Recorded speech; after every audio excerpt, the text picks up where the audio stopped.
Hey guys, this is Brad Barnes with Barnes 4-Wheel Drive. Today we're going to take a little closer look at our JK Evap skid plate.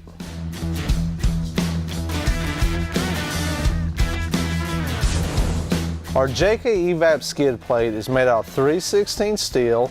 It comes fully welded and powder coated, ready to install. When you're out wheeling, you don't want to damage your Evap skid. It can cause the check engine light to come on. It'll make the engine run poorly. And the Evap is an expensive piece that you don't want to have to replace.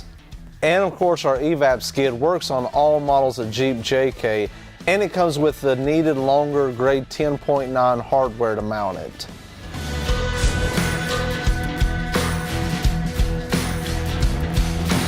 Hey guys, thanks for watching our videos. Be sure to like and subscribe, and hopefully we'll see you out on the trail soon.